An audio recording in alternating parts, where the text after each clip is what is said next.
شروع اللہ کے نام سے جو بڑا مہربان نہایت رحم والا ہے، جو پل بھر میں انسان کی مشکلات کو حل کرنے پر قادر ہے، کن کہنے پر قادر ہے، ہر پریشانی کو دور کرنے پر قادر ہے۔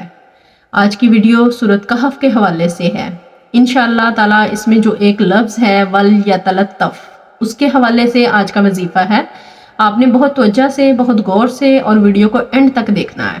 انشاءاللہ اللہ تعالیٰ آپ کو اس کا مکمل فائدہ حاصل ہوگا، آپ کی تمام پریشانیاں دور ہوں گی۔ آپ نے اس وظیفہ کو کس طرح کرنا ہے، اس کے چند فضائل حدیث مبارکہ کی روشنی میں ہیں، وہ بھی ذکر کروں گی۔ اس سے پہلے میں گزارش کرنا چاہوں گی کہ اگر میرے چینل پہ نئے ہیں تو چینل کو سبسکرائب کر دیں اور اس کے ساتھ ہی بیل کے بٹن کو بھی پریس کر دیں تاکہ ہر ویڈیو کی نوٹیفیکیشن آپ کو ملتی رہے۔ نبی پاک صلی اللہ علیہ وآلہ وسلم کے دور میں ایک مرتبہ ایک صحابی نے سورۃ کہف کی تلاوت اپنے گھر میں کی۔ ان کے گھر میں ایک گھوڑا بندھا ہوا تھا۔ وہ تلاوت سن کر خوشی سے اپنے پیر اور گردن کو ہلانے لگا اور ایک بادل ان کے گھر کے اوپر آ کر سایہ فگن ہو گیا۔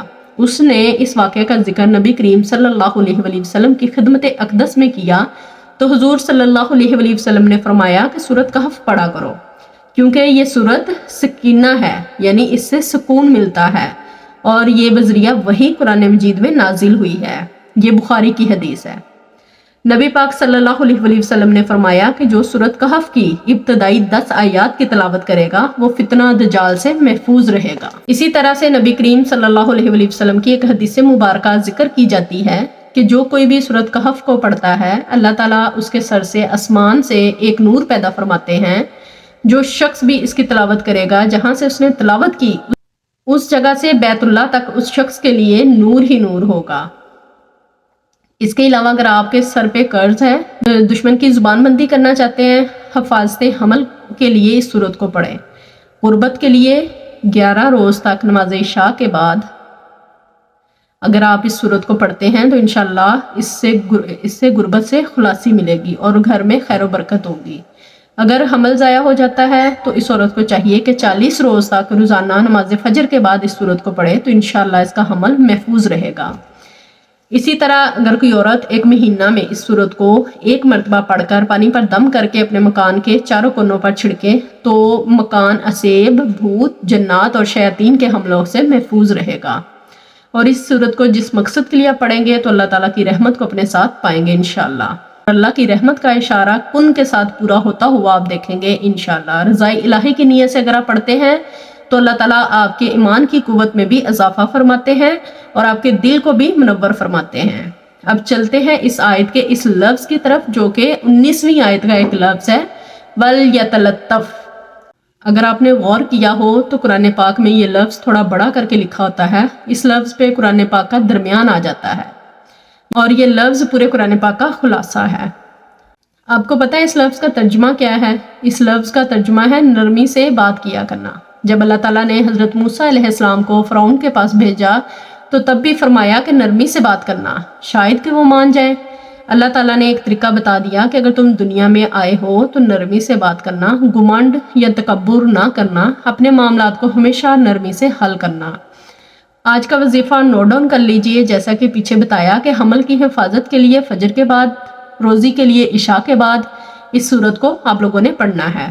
اس کے علاوہ اگر آپ کو کوئی بھی مسئلہ مسائل ہے تو آپ نے بسم اللہ کے ساتھ سورت کہف کو شروع کر لینا ہے، اول و آخر درود ابراہیمی پڑھنا ہے، پھر سورت کہف کو شروع کرنا ہے، اور جب آپ 19ویں آیت پر پہنچیں یعنی وَلْيَتَلَطَّفْ پر تو آپ نے اس پر رک کر اللہ تعالیٰ سے دعا کرنی ہے کہ اللہ تو نے نرمی کا حکم دیا ہے تو تو میرے معاملات میں بھی نرمی فرما، میری مشکل کو آسان فرما، میرے ان حالات میں معاملات میں نرمی کر دے، میری اس مشکل کو حل کر دے، میری پریشانیوں میں نرمی فرما، میری اس آزمائش میں نرمی فرما، میرے حالات میں نرمی فرما، میری مشکلات میں نرمی فرما۔ اللہ کریم کو اس کی ذات، اس کی صفات کا واسطہ دے کر مانگے تو انشاءاللہ وہ ضرور عطا کرے گا۔ اور بے شک سارے خزانوں کی کنجیاں اللہ پاک کے پاس ہیں، اس کا دروازہ تو دن رات کھلا رہتا ہے۔ ہمارے پاس دن میں 5 ٹائم نمازیں جو ہم پڑھتے ہیں اس کے بعد دعا کا ٹائم ہوتا ہے، ویسے بھی اب چلتے پھرتے اللہ تعالیٰ سے مانگ سکتے ہیں، دعا کا کوئی خاص وقت نہیں ہوتا، آپ کسی بھی وقت ہر وقت دعا کر سکتے ہو، اللہ تعالیٰ کسی بھی وقت کی سن لیتا ہے۔ تو دعا انسان کی تمناؤں کے لب پہ آنے کا نام ہے، جو ہمارے دل میں پل رہا ہوتا ہے نا، جو ہمارے دل میں چل رہا ہوتا ہے، جب ہم اس کو زبان پہ لے کے آتے ہیں نا اللہ تعالیٰ تو دلوں کے بھید بھی جانتا ہے، اس کے سامنے تو کچھ بھی کہنے کی ضرورت نہیں پڑتی، جو ہم سوچتے ہیں، جو ہمارے دل میں ہوتا ہے، اللہ پاک سب جانتا ہے۔ لیکن جب ہم دعا کے لیے ہاتھ اٹھاتے ہیں تو جو ہمارے دل میں خواہشات ہوتی ہیں، تمنائیں ہوتی ہیں، وہ جو ہماری ضروریات ہوتی ہیں، وہ ہم اپنی زبان پہ لے کے آتے ہیں اور اللہ تعالیٰ سے التجا کرتے ہیں کہ یا پاک پروردگار، یہ ہماری مشکل ہے، یہ پریشانی ہے، یہ ضرورت ہے، اس کو پورا کر دے، تو وہ ضرور پورا کرتا ہے۔ زکریا علیہ السلام نے بہت یقین اور خشوع و خضوع کے ساتھ اپنے رب سے کہا تھا کہ اے رب، تجھ سے دعا مانگنے کے بعد میں کبھی بدبخت نامراد رہا ہی نہیں، یعنی تو ضرور سنتا ہے اور تو میری بھی سنتا ہے۔ اس لیے ہم دیکھتے ہیں کہ ایک طویل عرصے تک اولاد کی نعمت سے محروم رہنے کے باوجود وہ کبھی مایوس نہیں ہوئے، کبھی نا امید نہیں ہوئے اللہ کی رحمت سے، اور اپنے رب کو پکارتے رہے، دعا مانگتے رہے، حتیٰ کہ ان کی دعا سن لی گئی۔ اور ہم لوگ کیا کرتے ہیں، ہم ایک مرتبہ دعا کرتے ہیں، 2 مرتبہ کرتے ہیں، یا کچھ عرصے تک ایک ہی دعا کو کرتے ہیں تو پھر تنگ پڑ جاتے ہیں۔ ہم سوچتے ہیں ہماری دعا قبول ہی نہیں ہوتی، اللہ تعالیٰ ہماری دعا قبول نہیں کرتا، جبکہ اس کے اندر جو حکمت چھپی ہوتی ہے ہم اس کو نہیں سمجھتے۔